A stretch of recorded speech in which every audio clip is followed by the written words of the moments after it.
ಹೊನ್ನಕೀರ್ಣ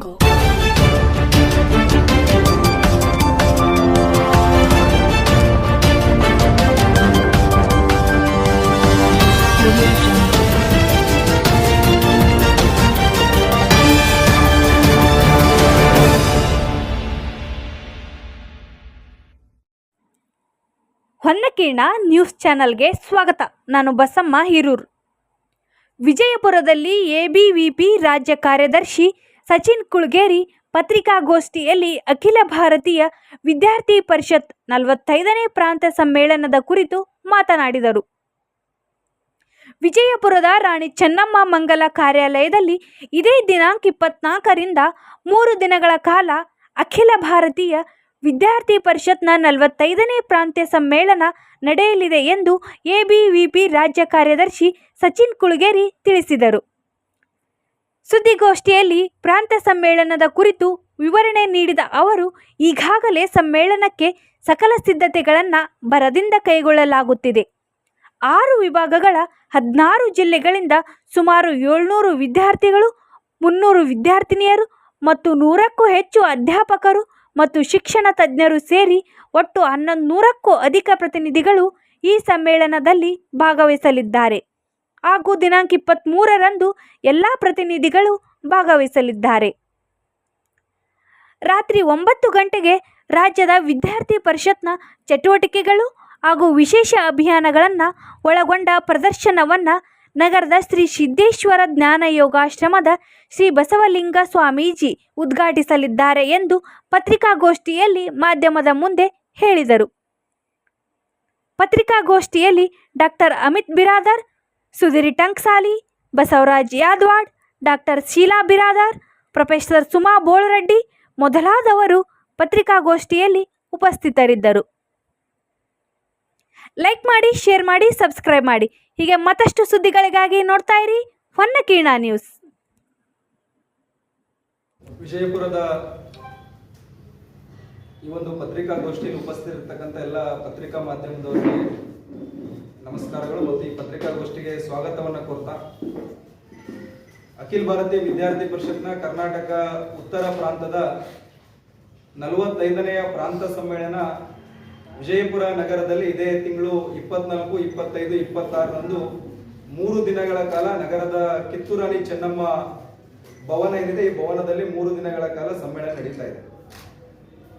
ವಿಜಯಪುರದಲ್ಲಿ ಈ ಸಮ್ಮೇಳನವನ್ನ ಕಳೆದ 25 ವರ್ಷಗಳ ಹಿಂದೆ ಅಂದ್ರೆ 2000ನೇ ಇಸ್ವಿಯಲ್ಲಿ ವಿದ್ಯಾರ್ಥಿ ಪರಿಷತ್ನ ಪ್ರಾಂತ ಸಮ್ಮೇಳನ ವಿಜಯಪುರದಲ್ಲಾಗಿತ್ತು. ಅದು 25 ವರ್ಷಗಳ ನಂತರ ಮತ್ತೆ ವಿಜಯಪುರದಲ್ಲಿ ರಾಜ್ಯ ಸಮ್ಮೇಳನವನ್ನ ಮಾಡಬೇಕು ಅಂತೇಳಿ ನಿಶ್ಚಯ ಮಾಡಿದಾಗ ಇಲ್ಲಿರ್ತಕ್ಕಂಥ ನಮ್ಮ ನಗರದ ಹಿರಿಯ ಕಾರ್ಯಕರ್ತರು, ಹಿತೈಷಿಗಳು, ಕಾರ್ಯಕರ್ತರು ಎಲ್ಲರೂ ಕೂಡ ಒಂದು ಸಂತೋಷದಿಂದ ಈ ಒಂದು ಪ್ರಾಂತ ಸಮ್ಮೇಳನವನ್ನ ಯಶಸ್ವಿ ಮಾಡಬೇಕು ಅಂತೇಳಿ ಹಲವಾರು ತಯಾರಿ ಕಾರ್ಯಗಳಲ್ಲಿ ಈಗಾಗಲೇ ಕೂಡ ನಮ್ಮ ಕಾರ್ಯಕರ್ತರು ನಿರತರಾಗಿದ್ದಾರೆ. ಕರ್ನಾಟಕ ಉತ್ತರ ಪ್ರಾಂತದ 16 ಜಿಲ್ಲೆಗಳು, ಬೀದರ್ನಿಂದ ಹಿಡಿದು ಕಾರವಾರದವರೆಗೆ 16 ಜಿಲ್ಲೆಗಳಿಂದ 700 ಜನ ವಿದ್ಯಾರ್ಥಿಗಳು, 300 ಜನ ವಿದ್ಯಾರ್ಥಿನಿಯರು, 100 ಜನ ಅಧ್ಯಾಪಕರು ಸೇರಿ ಶಿಕ್ಷಣ ತಜ್ಞರನ್ನ ಒಳಗೊಂಡಂತೆ ಒಟ್ಟು 1100 ಪ್ರತಿನಿಧಿಗಳು ಈ ಒಂದು ಪ್ರಾಂತ ಸಮ್ಮೇಳನಕ್ಕೆ ಅಪೇಕ್ಷಿತರಿದ್ದಾರೆ. ಅವರೆಲ್ಲರೂ ಕೂಡ ನಾಳೆ 23ನೇ ತಾರೀಕು ಮಧ್ಯಾಹ್ನದಿಂದ 24ರ ಬೆಳಗ್ಗೆವರೆಗೆ 16 ಜಿಲ್ಲೆಗಳಿಂದ ಪ್ರತಿನಿಧಿಗಳು ವಿಜಯಪುರವನ್ನ ತಲುಪಲಿದ್ದಾರೆ. ಈ ಒಂದು ಪ್ರಾಂತ ಸಮ್ಮೇಳನದ 23ನೇ ತಾರೀಕು ಅಂದ್ರೆ ನಾಳೆ ಸಂಜೆ 8:30ಕ್ಕೆ ಪ್ರದರ್ಶನಿಯ ಉದ್ಘಾಟನೆ ಇದೆ. ಪ್ರದರ್ಶನಿ ಅಂದ್ರೆ ಕರ್ನಾಟಕ ಉತ್ತರ ಪ್ರಾಂತದಲ್ಲಿ 1 ವರ್ಷಗಳ ಕಾಲ ವಿದ್ಯಾರ್ಥಿ ಪರಿಷತ್ನ ಹೋರಾಟಗಳು, ಕಾರ್ಯಕ್ರಮಗಳು, ಆಯಾಮ ಗತಿವಿಧಿ, ವಿವಿಧ ಚಟುವಟಿಕೆಗಳನ್ನ ಮತ್ತು ರಾಷ್ಟ್ರೀಯ ಸ್ವಯಂ ಸೇವಕ ಸಂಘಕ್ಕೆ 100 ವರ್ಷ ಹಿನ್ನೆಲೆಯಲ್ಲಿ ಮತ್ತು ವಂದೇ ಮಾತರಂಗೆ 150 ವರ್ಷ ಹಿನ್ನೆಲೆ ಮತ್ತು ಆಪತ್ಕಾಲ ತುರ್ತು ಪರಿಸ್ಥಿತಿಗೆ 50 ವರ್ಷ ಮತ್ತು ಸಂವಿಧಾನಕ್ಕೆ 75 ವರ್ಷ, ಈ ಎಲ್ಲ ವಿಷಯಗಳನ್ನ ಒಳಗೊಂಡಿರ್ತಕ್ಕಂಥ ಒಂದು ಪ್ರದರ್ಶನಿಯನ್ನು ಕೂಡ ಮಾಡ್ತಾ ಇದ್ದೇವೆ. ಆ ಪ್ರದರ್ಶನಿಯ ಉದ್ಘಾಟನೆಯನ್ನ ಪರಮ ಪೂಜ್ಯ ಸಿದ್ದೇಶ್ವರ ಜ್ಞಾನ ಯೋಗಾಶ್ರಮದ ಪೂಜ್ಯರಾಗಿರ್ತಕ್ಕಂಥ ಬಸವಲಿಂಗ ಸ್ವಾಮೀಜಿಯವರು ಅದರ ಒಂದು ಉದ್ಘಾಟನೆಯನ್ನ ನೆರವೇರಿಸಲಿದ್ದಾರೆ. ಅದೇ ರೀತಿಯಾಗಿ 24ನೇ ತಾರೀಕು ಬೆಳಗ್ಗೆ ಕಿತ್ತೂರಾಣಿ ಚೆನ್ನಮ್ಮ ಮೈದಾನದಲ್ಲಿ, ಕಿತ್ತೂರಾಣಿ ಚೆನ್ನಮ್ಮ ಏನು ಸಮುದಾಯ ಭವನ ಇದೆ, ಸಮುದಾಯ ಭವನದಲ್ಲಿ ನಮ್ಮ ರಾಜ್ಯ ಅಧ್ಯಕ್ಷರು ಮತ್ತು ಕಾರ್ಯದರ್ಶಿಗಳು ಧ್ವಜಾರೋಹಣವನ್ನು ನೆರವೇರಿಸಲಿದ್ದಾರೆ. ಧ್ವಜಾರೋಹಣದ ನಂತರದಲ್ಲಿ ವಿದ್ಯಾರ್ಥಿ ಪರಿಷತ್ನ ರಾಜ್ಯ ಸಮ್ಮೇಳನಕ್ಕೆ ಸಂಬಂಧಪಟ್ಟಿರ್ತಕ್ಕಂಥ ಪ್ರಾಸ್ತಾವಿಕ ಅವಧಿ ಮತ್ತು 1 ವರ್ಷಗಳ ಕಾಲ ಕರ್ನಾಟಕ ಉತ್ತರ ಪ್ರಾಂತದಲ್ಲಿ ನಡೆದಿರ್ತಕ್ಕಂಥ ಇಡೀ ಪ್ರಾಂತದ ಚಟುವಟಿಕೆಗಳ ರಾಜ್ಯ ಕಾರ್ಯದರ್ಶಿಗಳ ವರದಿ ಮತ್ತು ನೂತನ 2025-26ನೇ ಸಾಲಿನ ರಾಜ್ಯ ಅಧ್ಯಕ್ಷರು ಮತ್ತು ರಾಜ್ಯ ಕಾರ್ಯದರ್ಶಿಗಳ ಚುನಾವಣಾ ಪ್ರಕ್ರಿಯೆ ಈ ರೀತಿಯಾಗಿ ಮೊದಲನೇ ಅವಧಿಯಲ್ಲಿ ನಡೆಯಲಿದೆ. ನಂತರ ಮಧ್ಯಾಹ್ನ 11:00 ನಮ್ಮ ರಾಜ್ಯ ಸಮ್ಮೇಳನದ ಅಧಿಕೃತ ಉದ್ಘಾಟನೆ ನಡೆಯಲಿದೆ. ಈ ಉದ್ಘಾಟನೆ ಕಾರ್ಯಕ್ರಮದಲ್ಲಿ ಎಬಿವಿಪಿಯ ರಾಷ್ಟ್ರೀಯ ಸಂಘಟನಾ ಕಾರ್ಯದರ್ಶಿಗಳಾಗಿರ್ತಕ್ಕಂಥ ಶ್ರೀ ಆಶೀಶ್ ಚೌಹಾಣ್ ಅವರು ಉದ್ಘಾಟನೆಯವರಿಗೆ ಮುಖ್ಯ ಅತಿಥಿಗಳಾಗಿ ಆಗಮಿಸಲಿದ್ದಾರೆ. ಅದರ ಜೊತೆಗೆ ನಮ್ಮ ರಾಜ್ಯ ಅಧ್ಯಕ್ಷರು, ರಾಜ್ಯ ಕಾರ್ಯದರ್ಶಿಗಳು, ಸ್ವಾಗತ ಸಮಿತಿ ಅಧ್ಯಕ್ಷರು, ಪ್ರಧಾನ ಕಾರ್ಯದರ್ಶಿಗಳು ಈ ಒಂದು ಉದ್ಘಾಟನೆ ಸಮಾರಂಭದಲ್ಲಿ ಉಪಸ್ಥಿತರಿರಲಿದ್ದಾರೆ. ಅದರ ನಂತರದಲ್ಲಿ ಉದ್ಘಾಟನೆಯ ನಂತರ ವಿದ್ಯಾರ್ಥಿ ಪರಿಷತ್ನ ಪ್ರಾಂತ ಸಮ್ಮೇಳನದಲ್ಲಿ ಈ ವರ್ಷ 3 ವಿಷಯಗಳ ಕುರಿತಂತೆ ಚರ್ಚೆ ನಡೆಸಿ ನಿರ್ಣಯ ತೆಗೆದುಕೊಳ್ಳಬೇಕು ಅಂತೇಳಿ ನಮ್ಮ ಪ್ರಾಂತದ ಪದಾಧಿಕಾರಿಗಳ ತಂಡ ನಿರ್ಣಯ ಮಾಡಿದೆ. ಮೊದಲನೇ ವಿಷಯ ರಾಜ್ಯದ ಶೈಕ್ಷಣಿಕ ಪರಿಸ್ಥಿತಿ. ಇವತ್ತು ರಾಜ್ಯದಲ್ಲಿ ಶಿಕ್ಷಣ ವ್ಯವಸ್ಥೆ ಬಹಳ ಅಧೋಗತಿಗೆ ಹೋಗ್ತಾ ಇದೆ. ಆ ಶಿಕ್ಷಣ ವ್ಯವಸ್ಥೆಯನ್ನ ಸುಧಾರಣೆ ಮಾಡಬೇಕು, ಸರ್ಕಾರದ ಹಂತದಲ್ಲಿ ಆಡಳಿತ ವ್ಯವಸ್ಥೆಯಲ್ಲಿ ಏನೇನು ಬದಲಾವಣೆ ಆಗಬೇಕು ಅನ್ನುವಂತ ಸಂಬಂಧಪಟ್ಟಂತೆ ರಾಜ್ಯದ ಶೈಕ್ಷಣಿಕ ವಿಷಯಗಳ ಸಂಬಂಧಪಟ್ಟಂತೆ ಒಂದು ಚರ್ಚೆ ನಡೆಯಲಿದೆ. ಮತ್ತು ರಾಜ್ಯದ ವರ್ತಮಾನ ಪರಿಸ್ಥಿತಿಗೆ ಸಂಬಂಧಪಟ್ಟಂತೆ ರಾಜ್ಯದಲ್ಲಿ ಕಾನೂನು ಸುವ್ಯವಸ್ಥೆ ಆಗಿರ್ಬೋದು, ರಾಜ್ಯದಲ್ಲಿ ನಡೀತಾ ಇರತಕ್ಕಂಥ ಅತ್ಯಾಚಾರ ಪ್ರಕರಣಗಳಾಗಿರ್ಬೋದು, ಹಲವಾರು ವಿಷಯಗಳ ಬಗ್ಗೆ ರಾಜ್ಯದ ವರ್ತಮಾನ ವಿಷಯ ಅನ್ನುವಂತ ವಿಷಯದಲ್ಲಿ ಚರ್ಚೆ ನಡೆಯಲಿದೆ. ಮೂರನೇ ವಿಚಾರ, ನಮ್ಗೆಲ್ರಿಗೂ ಗೊತ್ತಿರುವಂತೆ ರಾಜ್ಯದಲ್ಲಿ ಹಲವಾರು ಸರ್ಕಾರಿ ಹುದ್ದೆಗಳ ನೇಮಕಾತಿಗಳು ಬಾಕಿ ಇದೆ. ಅದಕ್ಕೆ ಸಂಬಂಧಪಟ್ಟಂತೆ ಸರ್ಕಾರ ಏನೇನು ಮಾಡಬೇಕು ಅನ್ನೋಕೆ ಸಂಬಂಧಪಟ್ಟಂತೆ 3 ನಿರ್ಣಯಗಳ ಬಗ್ಗೆ ಈ ಒಂದು ಪ್ರಾಂತ ಸಮ್ಮೇಳನದಲ್ಲಿ ಚರ್ಚೆ ನಡೆಯಲಿದೆ. ಅದರ ನಂತರ ಈ ವರ್ಷ ವಿದ್ಯಾರ್ಥಿ ಪರಿಷತ್ತು ವಿಶೇಷವಾಗಿ ಕೆಲವೊಂದಿಷ್ಟು ಅಭಿಯಾನಗಳನ್ನ ತೆಗೆದುಕೊಂಡಿದ್ದೇವೆ. ನಾವು ಇವತ್ತು ಕಾಲೇಜಿನ ಕ್ಯಾಂಪಸ್ ಅಲ್ಲಿ ಇರ್ತಕ್ಕಂಥ ವಿದ್ಯಾರ್ಥಿಗಳು ಅತಿ ಹೆಚ್ಚು ಮೊಬೈಲ್ಗಳನ್ನ ಬಳಸ್ತಾ ಇದ್ದಾರೆ. ಅಂದ್ರೆ ನಾವು ಸ್ಕ್ರೀನ್ ಟೈಮ್ ನಿಂದ ಅವ್ರನ್ನ ಆಕ್ಟಿವಿಟಿ ಮೂಡಿಗೆ ಒಯ್ಯುವಂತ ಅವಶ್ಯಕತೆ ಇದೆ. ಅದನ್ನ ಇಡೀ ದೇಶಾದ್ಯಂತ ಜನವರಿ 12 ಸ್ವಾಮಿ ವಿವೇಕಾನಂದರ ಜಯಂತಿಯಿಂದ ನಮ್ಮ ಕಾರ್ಯಕರ್ತರು ರಾಜ್ಯದ ದೇಶದ ಕಾಲೇಜ್ ಕ್ಯಾಂಪಸ್ಗಳಲ್ಲಿ ಅಭಿಯಾನವನ್ನ ತೆಗೆದುಕೊಂಡು ಹೋಗ್ತಾ ಇದ್ದಾರೆ. ಅದೇ ರೀತಿಯಾಗಿ ನಮ್ಮ ಪ್ರಾಂತ ಸಮ್ಮೇಳನದಲ್ಲೂ ಕೂಡ ಈ ವಿಷಯಕ್ಕೆ ಸಂಬಂಧಪಟ್ಟಂತೆ ಹೇಗೆ ವಿದ್ಯಾರ್ಥಿಗಳನ್ನ ಸ್ಕ್ರೀನ್ ಟೈಮ್ ನಿಂದ ಗ್ರೀನ್ ಟೈಮ್ಗೆ ಒಯ್ಯಬೇಕು, ವಿದ್ಯಾರ್ಥಿಗಳನ್ನ ಸ್ಕ್ರೀನ್ ಟೈಮ್ ನಿಂದ ಸ್ಪೋರ್ಟ್ಸ್ ಟೈಮ್ಗೆ ಒಯ್ಯಬೇಕು, ಸ್ಕ್ರೀನ್ ಟೈಮ್ ನಿಂದ ಸ್ಟಡಿ ಟೈಮ್ಗೆ ತೆಗೆದುಕೊಂಡು ಹೋಗ್ಬೇಕು, ಸ್ಕ್ರೀನ್ ಟೈಮ್ ನಿಂದ ಅವರನ್ನ ಸೋಷಿಯಲ್ ವರ್ಕ್ ಟೈಮ್ಗೆ ತೆಗೆದುಕೊಂಡು ಹೋಗ್ಬೇಕು, ಸ್ಕ್ರೀನ್ ಟೈಮ್ ನಿಂದ ನ್ಯಾಷನಾಲಿಟಿ ಟೈಮ್ಗೆ ತೆಗೆದುಕೊಂಡು ಹೋಗ್ಬೇಕು. ಈ ರೀತಿಯ ವಿಚಾರದ ಅವಧಿ ಈ ಒಂದು ಪ್ರಾಂತ ಸಮ್ಮೇಳನದಲ್ಲಿ ನಡೆಯಲಿದೆ. ನಂತರ ನಮ್ಮ 24ನೇ ತಾರೀಕು ಸಂಜೆ ರಾಷ್ಟ್ರೀಯ ಸ್ವಯಂ ಸೇವಕ ಸಂಘದ ಪ್ರಾಂತ ಪ್ರಚಾರಕರಾಗಿರ್ತಕ್ಕಂಥ ಶ್ರೀ ನರೇಂದ್ರ ಜಿ ಅವರು ಪಂಚ ಪರಿವರ್ತನೆ ವಿಷಯಕ್ಕೆ ಸಂಬಂಧಪಟ್ಟಂತೆ ವಿಶೇಷ ಭಾಷಣವನ್ನ ಮಾಡಲಿದ್ದಾರೆ. ನಂತರ 2ನೇ ದಿನ ನಾವು 25ನೇ ತಾರೀಕು ಬೆಳಗ್ಗೆ ವಿಶೇಷ ಭಾಷಣದ ಅವಧಿಗಳು, ಸಮಾನಾಂತರ ಗೋಷ್ಠಿಗಳು ನಡೆಯಲಿದೆ. ಮಧ್ಯಾಹ್ನ 3 ಗಂಟೆಗೆ ನಗರದ ಗೋದಾವರಿ ಹೋಟೆಲ್ನಿಂದ ಗಾಂಧಿ ಚೌಕು, ಸಿದ್ದೇಶ್ವರ ದೇವಸ್ಥಾನ, ಗಣಪತಿ ಚೌಕು ಮತ್ತು ಬಸವೇಶ್ವರ ವೃತ್ತದ ಮಾರ್ಗವಾಗಿ ನಗರದ ದರ್ಬಾರ್ ಗ್ರೌಂಡ್ ವರೆಗೂ ವಿಶೇಷವಾಗಿರ್ತಕ್ಕಂಥ ಶೋಭಾಯಾತ್ರೆ ನಡೆಯಲಿದೆ.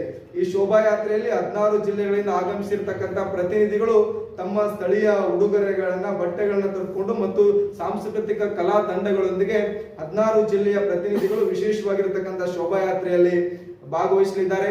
ಈ ಶೋಭಾಯಾತ್ರೆಗೆ ಸಂಬಂಧಪಟ್ಟಿರ್ತಕ್ಕಂಥ ನಗರದ ಗಣ್ಯ ವ್ಯಕ್ತಿಗಳು, ಸಮಾಜದ ಹಿರಿಯರು, ಅಂಗಡಿ ಮುಗ್ಗಟ್ಟುಗಳ ಇರತಕ್ಕಂಥ ಎಲ್ಲ ಪ್ರಮುಖರು ನಮ್ಮ ಶೋಭಾಯಾತ್ರೆಗೆ ಸ್ವಾಗತವನ್ನ ಮಾಡಿಕೊಳ್ಳೋದಕ್ಕೆ ಇನ್ನಿತರ ತಯಾರಿಗಳನ್ನ ಈಗಾಗಲೇ ವಿಜಯಪುರ ನಗರದ ಸಾರ್ವಜನಿಕರು ತಯಾರಿಯನ್ನ ಮಾಡಿಕೊಂಡಿದ್ದಾರೆ.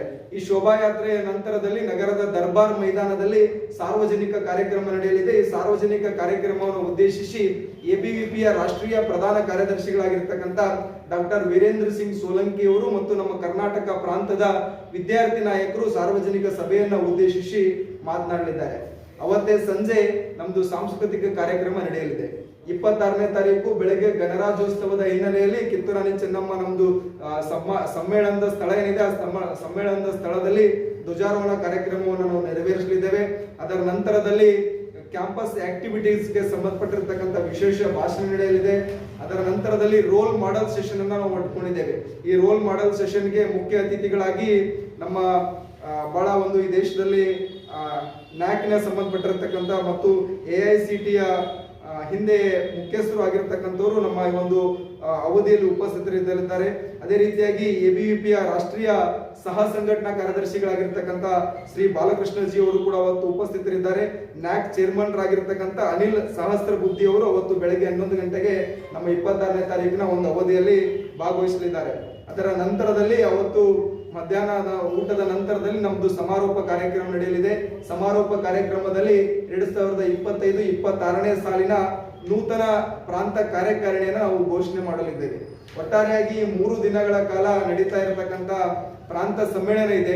ಈ ಸಮ್ಮೇಳನಕ್ಕೆ ಸಂಬಂಧಪಟ್ಟಂತೆ ಸಂಚಲನ ಸಮಿತಿ ಆಗಿರ್ಬೋದು, ಇರ್ತಕ್ಕಂಥ ನಗರದ ಹಲವಾರು ಗಣ್ಯರು, ಶಿಕ್ಷಣ ಸಂಸ್ಥೆಗಳು, ಉದ್ಯಮಿಗಳು ಒಳಗೊಂಡಿರ್ತಕ್ಕಂಥ ಒಂದು ಸ್ವಾಗತ ಸಮಿತಿಯನ್ನು ಕೂಡ ಮಾಡಿದ್ದೇವೆ. ಕಳೆದ 1 ತಿಂಗಳಿಂದ ನಮ್ಮ ಸ್ವಾಗತ ಸಮಿತಿಯ ಎಲ್ಲ ಅಧ್ಯಕ್ಷರು, ಪ್ರಧಾನ ಕಾರ್ಯದರ್ಶಿಗಳು, ಉಪಾಧ್ಯಕ್ಷರು, ಕಾರ್ಯದರ್ಶಿಗಳು, ಎಲ್ಲ ಸದಸ್ಯರು ಬಹಳ ಒಂದು ಬಿಜಾಪುರಕ್ಕೆ 25 ವರ್ಷಗಳ ನಂತರ ಪ್ರಾಂತ ಸಮ್ಮೇಳನ ಬಂದಿದೆ. ಈ ಸಮ್ಮೇಳನವನ್ನು ನಾವು ಯಶಸ್ವಿ ಮಾಡಬೇಕು ಅಂತೇಳಿ ಕಳೆದ 1 ತಿಂಗಳಿಂದ ನಮಗೆ ಹಲವಾರು ರೀತಿಯ ಸಹಕಾರಗಳನ್ನ, ಸಲಹೆಗಳನ್ನ, ಸೂಚನೆಗಳನ್ನ ಕೊಟ್ಟು ಒಂದು ವ್ಯವಸ್ಥಿತವಾಗಿರ್ತಕ್ಕಂಥ ಪ್ರಾಂತ ಸಮ್ಮೇಳನ ಬಿಜಾಪುರದಲ್ಲಿ ನಡೆಯಬೇಕು ಅಂತೇಳಿ ನಮ್ಮ ಹಿರಿಯ ಕಾರ್ಯಕರ್ತರು, ಹಿತೈಷಿಗಳು, ಸ್ವಾಗತ ಸಮಿತಿಯವರು ಎಲ್ಲ ರೀತಿಯ ತಯಾರಿಯನ್ನ ಮಾಡ್ಕೊಂಡಿದ್ದಾರೆ. ನಮ್ಮ ಸ್ಥಳೀಯ ಕಾರ್ಯಕರ್ತರು ಈಗಾಗಲೇ ಸಮ್ಮೇಳನದ ದೃಷ್ಟಿಯಿಂದ ಹಲವಾರು ರಾಷ್ಟ್ರ ಭಕ್ತರ ಚಿತ್ರಗಳನ್ನ, ಗೋಡೆ ಬರಹಗಳನ್ನ ಮಾಡುವಂತದ್ದೆಲ್ಲ ಮಾಡಿದ್ದಾರೆ, ನಗರ ಅಲಂಕಾರವನ್ನ ಮಾಡಿದ್ದಾರೆ. ಒಟ್ಟಾರೆಯಾಗಿ ವಿಜಯಪುರದಲ್ಲಿ ನಡೀತಾ ಇರತಕ್ಕಂತ ಈ ಒಂದು ಎಬಿವಿಪಿಯ ಪ್ರಾಂತ ಸಮ್ಮೇಳನ ಏನಿದೆ, ಇದು ಪ್ರಾಂತ ಸಮ್ಮೇಳನ ಅಂದ್ರೆ ವಿದ್ಯಾರ್ಥಿ ಪರಿಷತ್ನ ಹಬ್ಬದ ವಾತಾವರಣದ ರೀತಿಯಲ್ಲಿ ನಮ್ಮ ಬರ್ತಕ್ಕಂತ ಕಾರ್ಯಕರ್ತರಿಗೆ ಒಳ್ಳೆಯ ವ್ಯವಸ್ಥೆಯನ್ನ ಮಾಡೋದಕ್ಕೆ ವಿಜಯಪುರ ನಗರ ಈಗಾಗಲೇ ಸಿದ್ಧವಾಗಿದೆ. ಅದಕ್ಕೋಸ್ಕರ ಬರ್ತಕ್ಕಂತ ಎಲ್ಲ ಪ್ರತಿನಿಧಿಗಳಿಗೆ ನಾನು ನಿಮ್ಮ ಮೂಲಕ ಮತ್ತೆ ಪ್ರಾಂತ ಸಮ್ಮೇಳನ ವಿಜಯಪುರ ನಗರಕ್ಕೆ ಸ್ವಾಗತವನ್ನ ಕೋರ್ತಾ ಇದ್ದೇನೆ. ಮಾತ್ರ ಭಾಗವಹಿಸೋದಕ್ಕೆ ಅವಕಾಶ ಇದೆ ಸರ್. 1 ದಿನ ನಾವು ನಗರದ ಎಲ್ಲ ನಮ್ಮ ಹಿರಿಯರಿಗೆ, ಹಿತೈಷಿಗಳಿಗೆ ಏನು 24ನೇ ತಾರೀಕು ಸಂಜೆ ವಿಶೇಷ ಭಾಷಣ ನಡೆಯಲಿದೆ. ಅದಕ್ಕೆ ನಾವು ಆಮಂತ್ರಣ ಪತ್ರಿಕೆಯನ್ನು ಕೊಡ್ತೀವಿ, ಅದರಲ್ಲಿ ಅವರು ಭಾಗವಹಿಸಬೇಕು. ಮತ್ತೆ 25ನೇ ತಾರೀಕು ಶೋಭಾಯಾತ್ರೆಯ ನಂತರದಲ್ಲಿ ದರ್ಬಾರ್ ಮೈದಾನದಲ್ಲಿ ಸಾರ್ವಜನಿಕ ಕಾರ್ಯಕ್ರಮ ನಡೆಯಲಿದೆ. ಆ ಕಾರ್ಯಕ್ರಮದಲ್ಲಿ ಎಲ್ಲ ಸಾರ್ವಜನಿಕರಿಗೆ ಭಾಗವಹಿಸಲು ಅವಕಾಶ ಇದೆ.